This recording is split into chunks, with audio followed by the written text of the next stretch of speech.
स्वागत है दोस्तों आपका एक बार फिर अपने इस चैनल में दीपा पांडे के साथ। साथियों, जैसा कि हम सब जानते हैं कि ऐसा दुनिया में कोई भी धर्म नहीं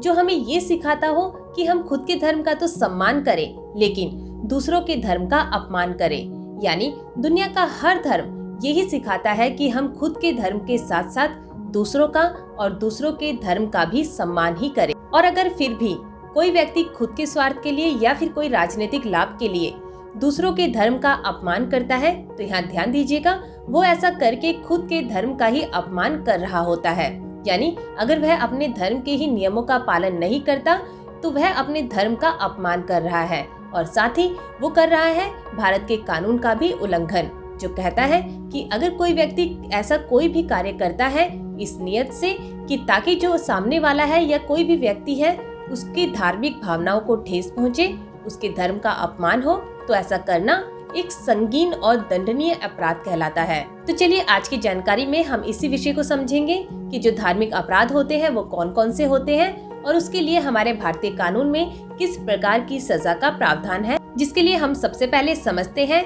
आईपीसी के जो अध्याय है यानी चैप्टर 15 की सबसे पहली धारा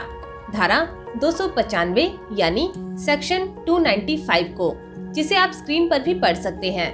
आईपीसी की धारा 295 कहती है कि अगर कोई व्यक्ति किसी वर्ग के धर्म का अपमान करने की नियत से धार्मिक स्थल यानी उसके पूजा पाठ के स्थान या फिर उसके उपासना स्थान को डिस्ट्रॉय करता है, क्षति पहुंचाता है या फिर उसे अपवित्र करने की कोशिश करता है ताकि इससे उसके धर्म का अपमान हो, तो ये एक संगीन अपराध माना जाता है, जिसके लिए उस व्यक्ति को 2 साल तक की सजा और जुर्माना या दोनों से दंडित किया जा सकता है। यानी अगर कोई व्यक्ति ऐसा कोई अपराध करता है और उसकी सूचना कोई पुलिस को दे देता है तो पुलिस इसमें बिना वारंट के यानी बिना मजिस्ट्रेट की परमिशन के ही उस व्यक्ति को गिरफ्तार कर सकती है। इसके अलावा हम आपको बता दें कि ये नॉन बेलेबल ऑफेंस भी है, यानी अगर कोई व्यक्ति गिरफ्तार हो जाता है तो उसे जब वह कोर्ट में अप्लाई करता है बेल के लिए, तब यहाँ कोर्ट की डिस्क्रिशनरी पावर है कि वह उसकी बेल को एक्सेप्ट करे या फिर रिजेक्ट। साथ ही आपके लिए ये जानना भी जरूरी है कि ये नॉन कंपाउंडेबल ऑफेंस है, यानी अगर किसी व्यक्ति के धर्म का अपमान हुआ है या किसी वर्ग के धर्म का अपमान हुआ है, उसने कोई केस या कंप्लेंट की है तो उसके बाद वह व्यक्ति भी यानी समझौता करने के बाद वह व्यक्ति भी अपने केस या कंप्लेंट को कोर्ट से वापस नहीं ले सकता। यानी ये गैर समझौता योग्य ऑफेंस है जिसका ट्रायल किसी भी मैजिस्ट्रेट की कोर्ट में चल सकता है। और साथियों, अगर कोई व्यक्ति किसी वर्ग की धार्मिक भावनाओं को ठेस पहुंचाने की नियत से ऐसा कोई भी कार्य करता है, जैसे कुछ बोलता है, लिखता है, इशारे करता है या कोई वीडियो बनाता है, सोशल मीडिया पर कोई पोस्ट डालता है, वीडियो डालता है, तो ऐसा करना एक संगीन अपराध माना जाता है, जैसा कि आप स्क्रीन पर भी इसे पढ़ सकते हैं। यानी जो आपका धर्म है, आपका उसके प्रति आस्था है, विश्वास है, जो आपकी भावना है, अगर कोई व्यक्ति ऐसा कुछ भी करता है ताकि उस भावना को ठेस पहुंचे, आपके उस धर्म का अपमान हो, तो ऐसा करना आईपीसी की इस धारा 295 ए के तहत अपराध कहलाता है, जिसके लिए उस व्यक्ति को 3 साल तक की सजा और जुर्माना या दोनों से दंडित किया जा सकता है, जो कि एक नॉन बेलेबल और नॉन कंपाउंडेबल ऑफेंस भी है। तो चलिए साथियों, अब बात करते हैं आईपीसी की अगली धारा की, यानी धारा 296 सेक्शन 296 की, जिसे आप स्क्रीन पर भी पढ़ सकेंगे। तो साथियों, आईपीसी की इस धारा के अनुसार अगर कोई व्यक्ति जानबूझकर किसी धार्मिक जमाव के अंदर जाकर, चाहे वो पूजा के लिए इकट्ठा हुए लोग हो या नमाज आदि के लिए इकट्ठा हुए हो,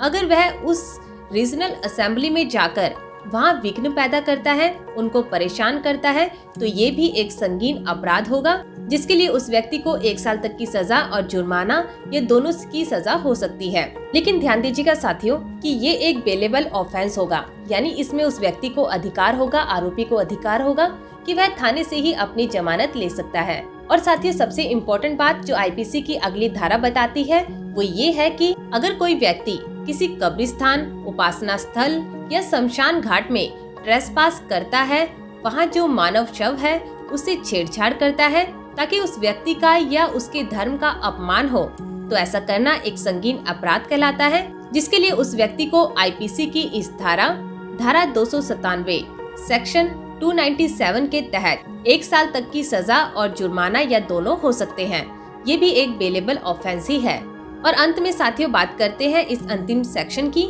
यानी इस चैप्टर के इस अंतिम धारा की, जो बताती है कि अगर कोई व्यक्ति जानबूझकर किसी की धार्मिक भावनाओं को ठेस पहुंचाने की नियत से कोई भी शब्द बोलता है, आवाज करता है या कोई भी इशारे या गेस्चर बनाता है, तो उस व्यक्ति को आईपीसी की इस धारा 298 298 के तहत 1 साल तक की सजा और जुर्माना या दोनों से दंडित किया जा सकता है। तो साथियों, अब आप समझ ही गए होंगे कि किसी दूसरे के धर्म का अपमान करना पाप तो है ही, यानी धार्मिक पाप तो है ही, लेकिन ये कानूनी रूप से भी एक संगीन अपराध है जिसके लिए उस व्यक्ति को सजा भी मिल सकती है। तो ये तो हम जानते हैं कि आप ऐसा अपराध कभी नहीं करना चाहेंगे और ना ही इसको करेंगे, लेकिन हम आपको बता दें कि अगर कोई व्यक्ति आपके साथ ऐसा करता है, यानी अगर कोई व्यक्ति आपकी धार्मिक भावनाओं को ठेस पहुंचाता है या आपकी धार्मिक भावनाओं का अपमान करता है, तो आपको लड़ने झगड़ने के बजाय अपने आसपास की, यानी जहां ये घटना हुई है उसके आसपास जो भी पुलिस स्टेशन है, आपको वहां पर उसकी शिकायत दर्ज करवानी चाहिए। हम आपको बता दें कि इसमें शिकायत मिलते ही पुलिस उस आरोपी को बिना नोटिस के अरेस्ट कर सकती है। इसके अलावा अगर आपको लगता है कि पुलिस आनाकानी कर रही है, यानी आपका साथ नहीं दे रही, तो साथियों हम आपको बता दें कि यहाँ एक और रेमेडी आपके पास मौजूद है कि आप इसकी शिकायत सीधे कोर्ट में जाकर मजिस्ट्रेट की कोर्ट में कर सकते हैं, जिसकी प्रोसेस हम आपके साथ पहले ही साझा कर चुके हैं। आप उसका लिंक नीचे डिस्क्रिप्शन बॉक्स में चेक कर सकते हैं। तो उम्मीद है आज की हमारी ये जानकारी आपको समझ आई होगी और आपके काम भी जरूर आएगी। तो फिर मिलेंगे किसी नए टॉपिक के साथ, किसी नई जानकारी के साथ। तब तक के लिए नमस्कार।